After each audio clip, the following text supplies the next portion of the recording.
and welcome to the podcast of Loughborough University's Institute of Advanced Studies, a podcast where our international fellows discuss the most pressing issues of today that we're all facing and share their exciting research ideas. We hope you enjoy today's talk. Thank you for tuning in. So thank you everybody for coming over, joining in person, and for you all who are attending online. Thank you so much. It's a pleasure to be here with Dr. Cristina Perdomo, who came from Spain to give this to be here with us through the IAS opportunity. So to introduce Cristina, she's an occupational therapist from Canary Islands and currently serves as assistant professor at University of Rey Juan Carlos in Madrid. Let me try my Spanish. She is member of the high performance research team at the university, and she focuses on innovation in health related technology and rehabilitation. Dr. Perdomo was awarded the prestigious scholarship to conduct her PhD in assistive technology design in an international university, State University of São Paulo in Brazil. And later she held a postdoctoral research position at the University of Manitoba in Canada, where she expanded her expertise in developing and evaluating technologies to support individuals with functional needs. Currently, Cristina leads and co-leads a number of projects funded by research council, companies, and hospitals, and generally focused on social robots, cognitive training technologies, and aging in place projects as well. So her work has an international scope, and she has been collaborating with partners in Spain, Chile, Canada, Greece, Italy, and Sweden. So it's a great pleasure to have you here, Cristina.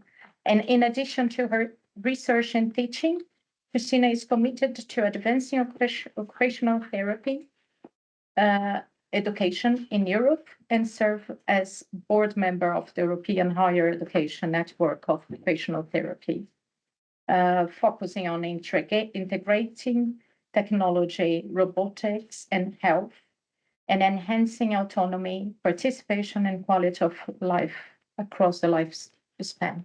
So here, it's a great pleasure to introduce you to Cristina. Please, the floor is yours. Thank you, Melanie.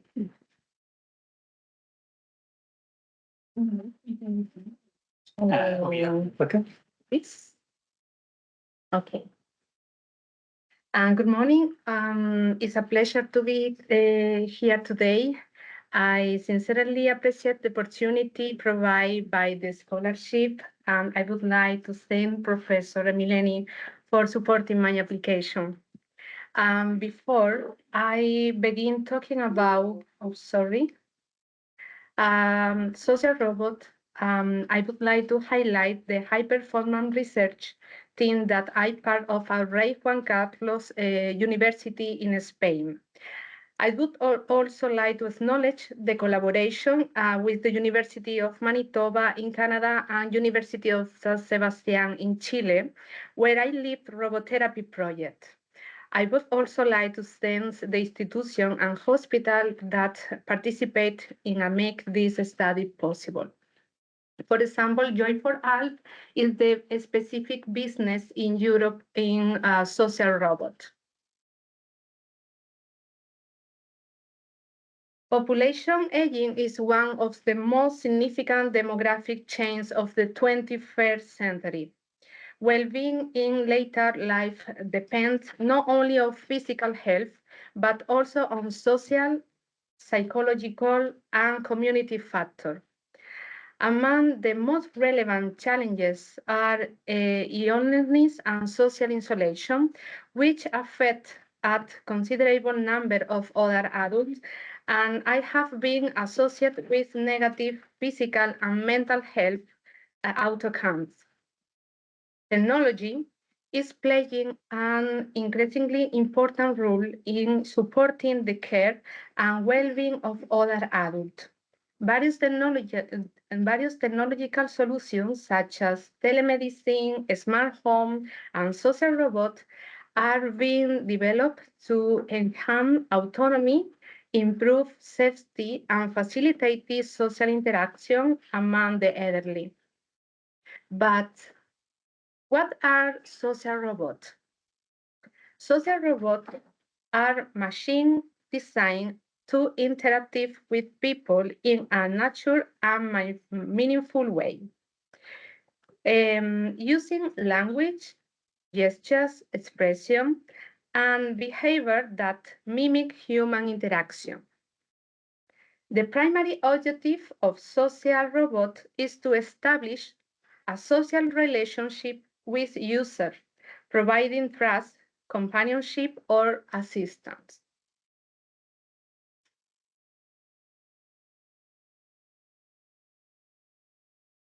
Oh, sorry. When we talk about the characteristic of robot, we can focus on three main areas: interaction, communication, and social design. The interaction, a robot can respond to human cues like voice, gestures, or facial expression. They can even adapt to a person's behavior or emotion. For example, a robot might smile when it senses the user is happy. Communication. Robots use natural language, allowing them to handle simple or more complex conversation. And it's not just word, they also communicate it through gestures, light, or sound. Social design. A robot appearance a keys to building trust and approachability. They can be humanoid, animal-like, or other friendly form. Often the goal is for people to see them a companion and not just machine. It is important to highlight the difference between the type of robot used with other adults, have social robot and assistive robot. The social robots are primarily used for therapeutic purposes, focusing on interaction with people through verbal communication, gestures, expression, or social behavior. Assistive robots, on the other hand, are designed to help other adults with tasks such as lifting and person from a wheelchair. Now, I'm going to show you a cell-shaped social robot, which is the most commonly used in intervention with other adults in the day hospital. Oh, is this? Yes.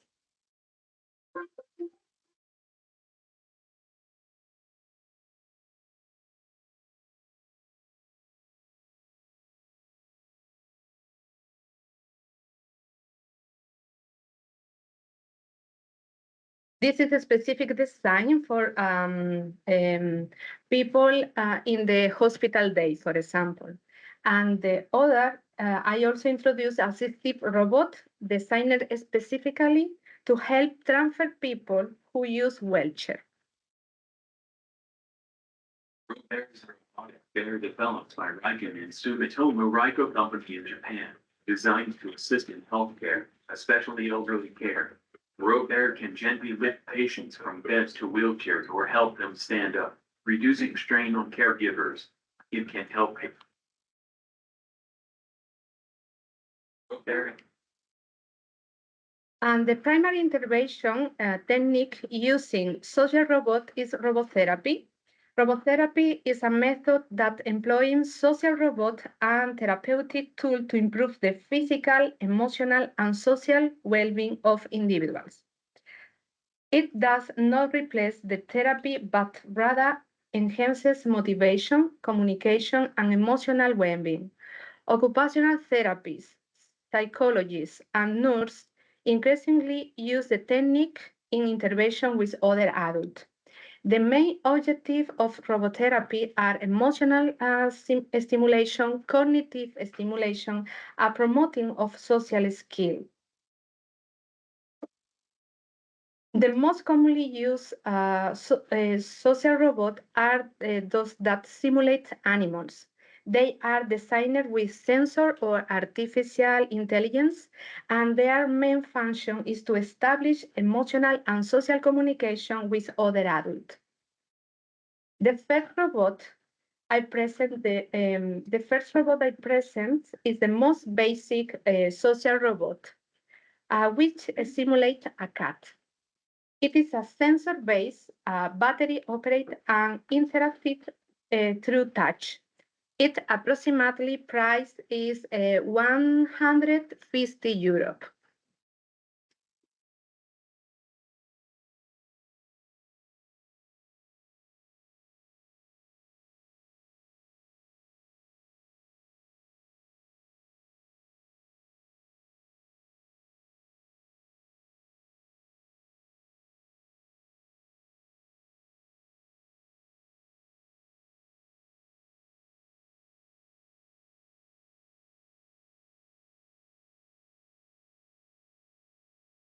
The second social robot also simulates a cat, but is designed with artificial intelligence.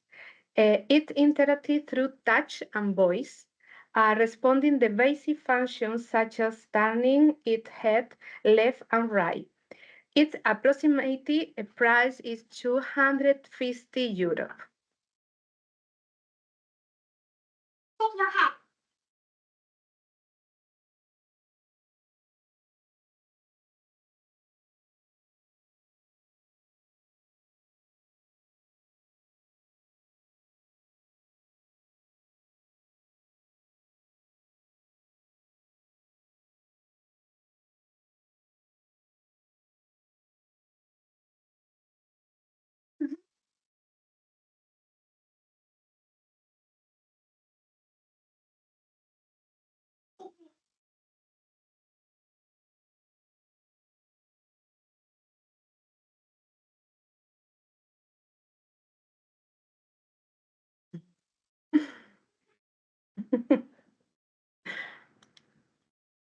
And the other robot simulate a bird, produce shaping sound. It has no sensor or artificial intelligence and is used for emotional companionship, especially for other adults in wheelchair. Its approximately price is €300.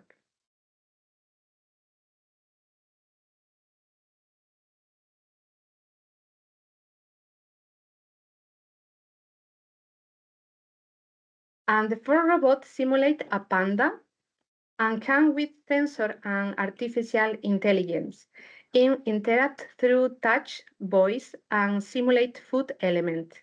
Its approximate price is €700.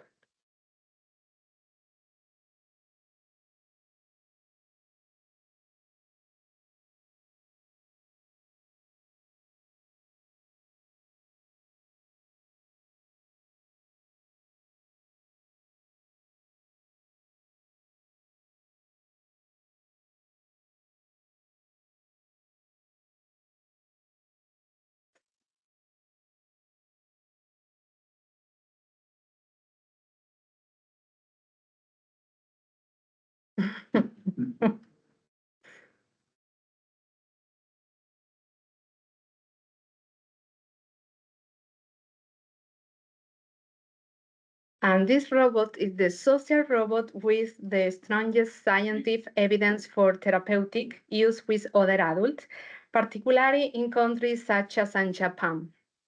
This robot simulates a seal and is designed with advanced artificial intelligence, capable of recognizing different voice, touch, and even detecting if the other adult have low blood pressure.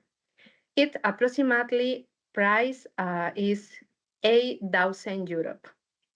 It's expensive.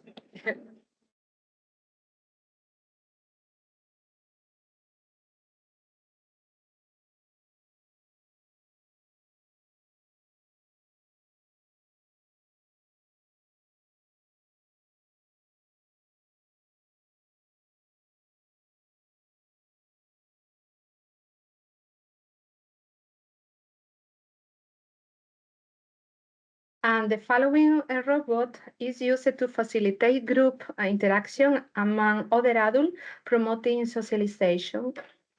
It's very happy.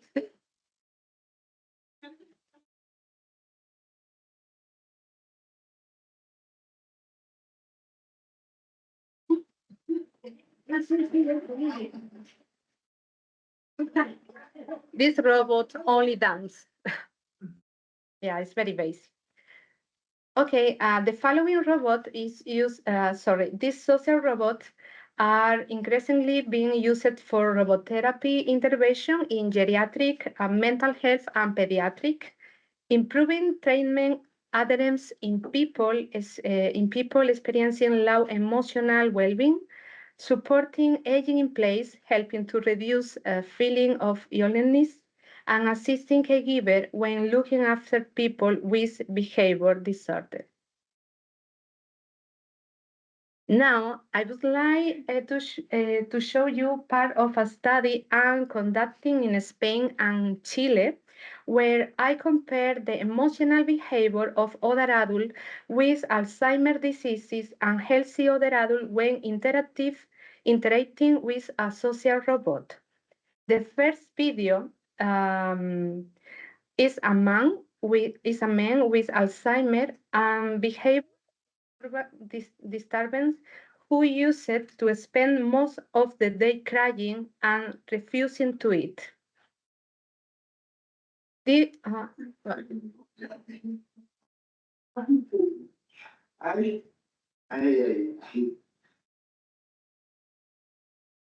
Toma, para que lo puedas peinar.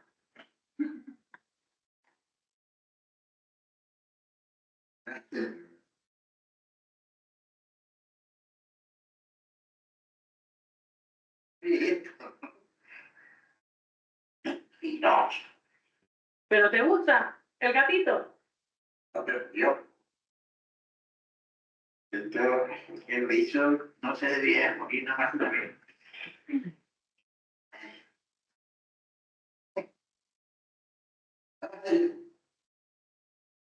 Mira, ¿qué le pondrías de comer a Misty?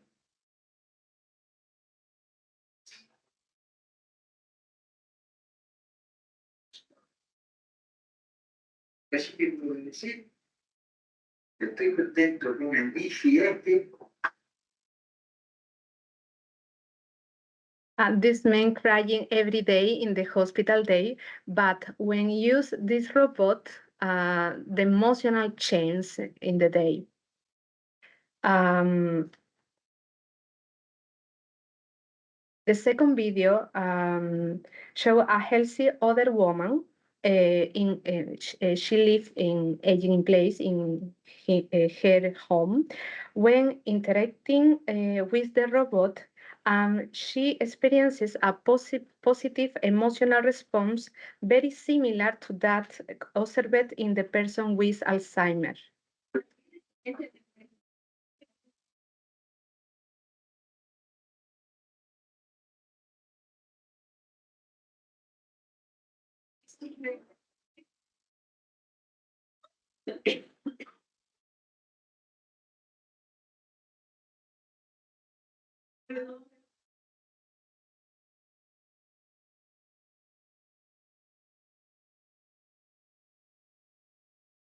And the other video presents a case of adherence to a rehabilitation program. It features a woman who underwent hip replacement surgery. After the operation, she lacked motivation to start her rehabilitation and use the walker. With the help of the social robot, we were able to boost her motivation, enabling her to attend physiotherapy sessions regularly.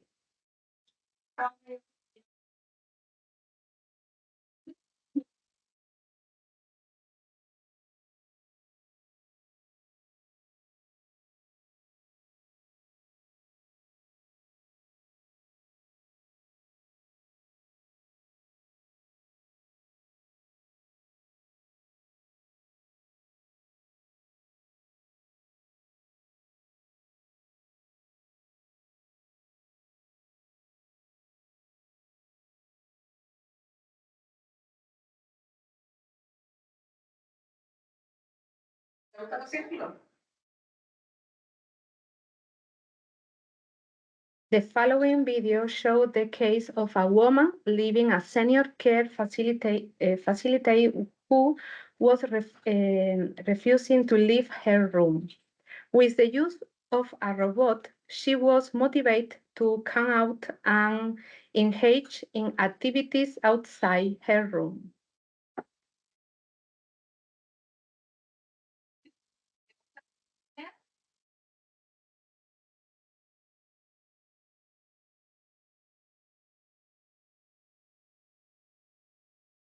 And now, our latest qualitative study explored how other adults with mild dementia interacted with a robotic cat during robotherapy session in a day hospital in Spain. 13 participants took part in the study and their experiences were analyzed through semi-structured interview. The results showed that interaction with the robotic cat elicited a positive emotional response such as a relaxation and improved mood. Participants also exhibited increased social communication, cognitive stimulation, and emotional bonding behavior, including caregiving action and verbal interaction with the robot. Regarding robot design, participants particularly evaluated its realistic appearance and pleasant tactile feel, which facilitated interaction and emotional connection. Although they were aware it was not a real animal, the perception of realistic features significantly contributed to the acceptance and enjoyment of the therapy. These findings suggest that the physical and sensory design of robots is crucial to maximizing their effectiveness in therapies for people with dementia.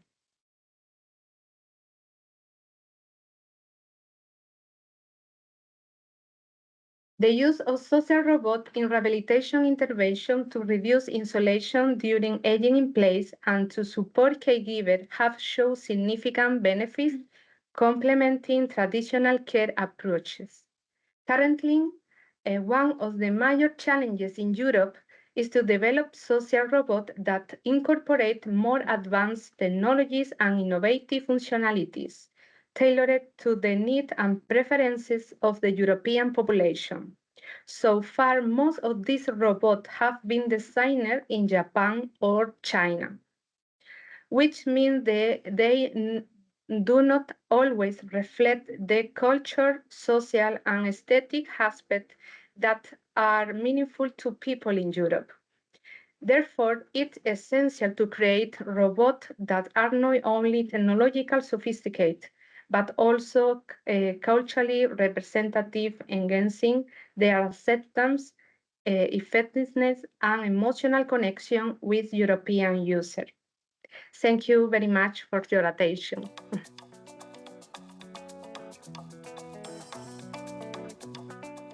Thank you for listening to the podcast of Loughborough University's Institute of Advanced Studies.